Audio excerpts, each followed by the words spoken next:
নদীর মাঝি বলে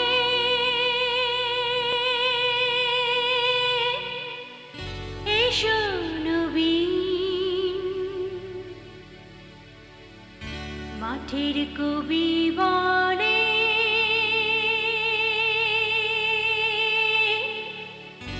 এসো নবীন। দেখেছি দূরে।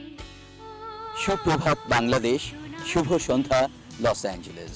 জাহান হাসান পরিচালিত ও ময়ূক মিডিয়া এবং চ্যানেল আই প্রযোজিত ভোর হলো দোর খোলো অনুষ্ঠান থেকে আপনাদের সবাইকে জানাচ্ছি একরাশ শুভেচ্ছা। আমি ইমতিয়াজ হাসান সোহেল। প্রাচ্য ও পাশ্চাত্যের মধ্যে এক সম্পূর্ণ নতুন সামাজিক ও সাংস্কৃতিক সেতুবন্ধ গড়ে তোলার মানুষেই আমাদের এই অনুষ্ঠান। সুপ্রিয় দর্শক মণ্ডলী, আমাদের এই অনুষ্ঠান জুড়ে থাকবে প্রাচ্য ও পাশ্চাত্যের মানুষের কথা, জীবনের সংলাপ। বিনিসুতোর মালায় গাঁথার উদ্দেশ্যে একদিকে পাশ্চাত্য যেমন উন্মোচন করবে তার মন, মনন ও ভাবের দ্বারখানি, প্রাচ্য তেমনি উন্মোচন করবে অপার ঐতিহ্যের মহিমায় মণ্ডিত তার দ্বারখানি পাশ্চাত্যের জন্যে। এমনি করে এক একটি নতুন ভোরে উন্মোচিত হবে নতুন নতুন দ্বার, সমৃদ্ধ হবে সভ্যতার দুই ধার, রচিত হবে প্রাচ্য ও পাশ্চাত্যের মধ্যে মহামিলনের এক যুগোপযোগী আলোকিত সেতুবন্ধ। ভোর হলো দোর খোলো। শুনেছি ফসলের ওই কোটার, পেয়েছি সাগরের মাথা।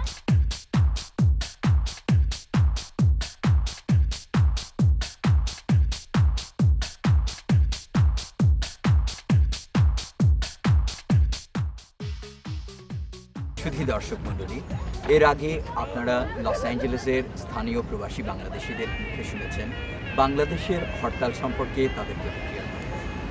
আজ শুনলেন ক্যালিফোর্নিয়ার আওয়ামী লীগের সভাপতি এবং যুগ্ম সম্পাদকের কথা একদিকে, অন্যদিকে তেমনি ক্যালিফোর্নিয়ার বিএনপির সাধারণ সম্পাদক এবং যুগ্ম সাধারণ সম্পাদকের কথা। এবার আমি সেলিম সাহেবের একটা প্রসঙ্গ টানবো। উনি বলেছেন যে সরকারি উদ্যোগ নিলে অনেক কিছু সমাধান হতে পারে। আমি একটা প্রসঙ্গ টানবো, সেটা হলো 21শে আগস্টে যখন গত বছরে 21শে আগস্টে যখন বোমা হামলা হলো বিরোধী দলীয় নেত্রীর আলোচনা সভায় বা সমাবেশে, তার পরের দিনই মাননীয় প্রধানমন্ত্রী ওনার বাসায় যাবার জন্যে বিভিন্ন উপায়ে চেষ্টা চালালেন। ওনার বিরোধী দলীয় নেত্রীর বাসায় বিভিন্ন উপায়ে মেসেজ পাঠালেন, সরকারিভাবে, বেসরকারিভাবে, দলীয়ভাবে।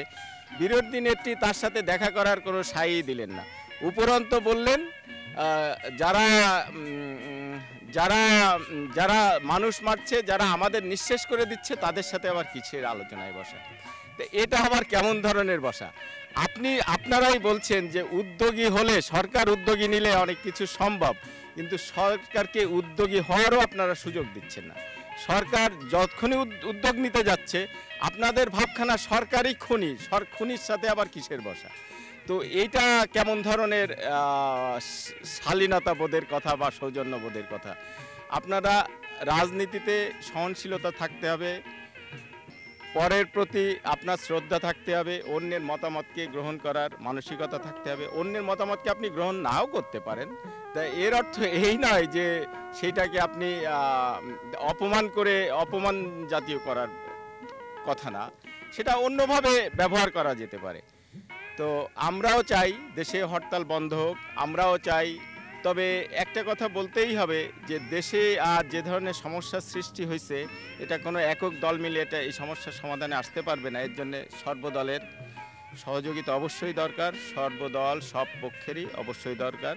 এর জন্য যেমন সব দলেরও আগায় আসতে হবে, সকল নাগরিক, সুশীল সমাজ সবারই আগায় আসতে হবে। ধন্যবাদ। ইমরান ভাইয়ের কথা রেশ ধরে বলবো, উনি বলেছেন নির্বাচনের পরপরই আওয়ামী লীগ কর্মীদের উপর নির্যাতন করা হয়েছিল। আমি বলবো ওনাকে দেখতে, আমি শাসনামলে ওইসব কর্মীরা কি কোনো দুঃশাসন চেপে দিয়েছিল জনগণের উপর? তারই প্রতিক্রিয়া হয়েছিল তত্ত্বাবধায়ক সরকার আমলে। এত নির্বাচনের পরপরই তো এই সরকার ক্ষমতায় আসেনি, তো আসার সাথে সাথেই কিভাবে এটা কন্ট্রোল করবে? সময় তো লাগবেই কন্ট্রোল করতে। আর যে সন্ত্রাসের বীজ আওয়ামী শাসন আমলে জনগণের মাঝে ছড়িয়ে পড়েছিল, সেটা বন্ধের জন্য বিএনপি সরকার এখন র্যাব বাহিনী রেখেছে।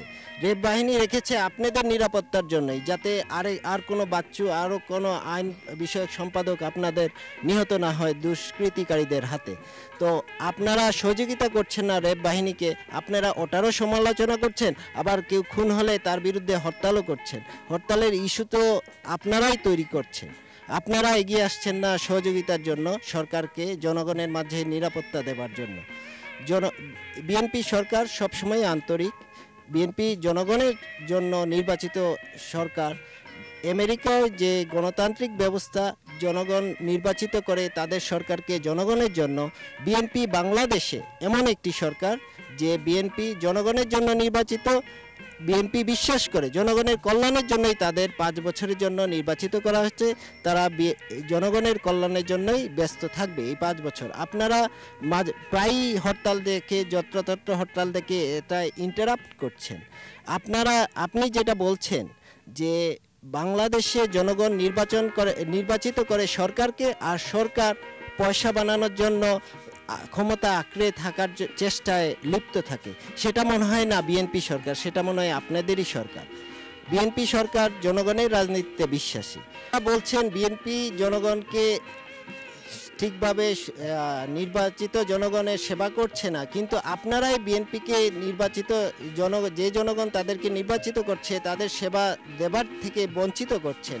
আপনারা হরতাল দেখে একদিন সকলের আয় উপার্জন থেকে বিরত রাখছেন, সকলকে সমস্যা সৃষ্টি করছেন।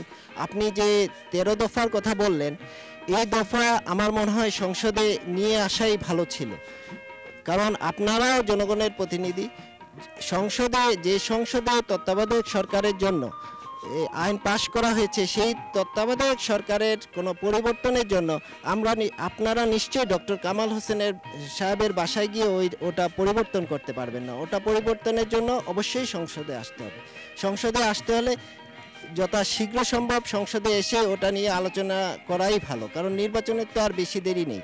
আর ওটার জন্য আপনারা বাজেট অধিবেশনেও থাকলেন না, আবার বললেন বাজেট গরিব মারার বাজেট হয়েছে, হরতাল ডেকে আবার গরিব মারলেন। এটা কোনো হরতালের ক্ষেত্র হলো না। আমরা সরকারি দল ঠিক আছে, আপনারা বিরোধী দল, সকলে মিলে আমরা সংসদে এই হরতালের বিরুদ্ধে জনগণকে উন্নয়নের দিকে এগিয়ে নিয়ে যাবার জন্য চলুন ঐক্যবদ্ধভাবে আবার সংসদে এসে আলোচনা করি। তত্ত্বাবধায়ক সরকারে কোনো সমস্যা থাকলে আইনের পরিবর্তনের প্রয়োজন পড়লে সংসদে আমরা সেই আইন পাশ করতে পারবো। আর জনগণের নিরাপত্তার ব্যাপারটাও আমরা সকলে মিলে সংসদে বসেই সেই নিরাপত্তার বিধান করা যেতে পারে। তবে আর কোনো মুক্তিযোদ্ধা মারা যাবেন না, আর কোনো আপনাদের দলের নেতাও মারা যাবেন না। র্যাব বাহিনীকে সহযোগিতা করেন, দুষ্কৃতিকারীদেরকে বিএনপি নির্মূল করবেই। ধন্যবাদ। প্রতিক্রিয়া হিসেবে শুনবো সেলিম সাহেবের কথা। না, আমি প্রথম ডাব্লিউ সাহেবের একটা কথা উত্থাপন করছি।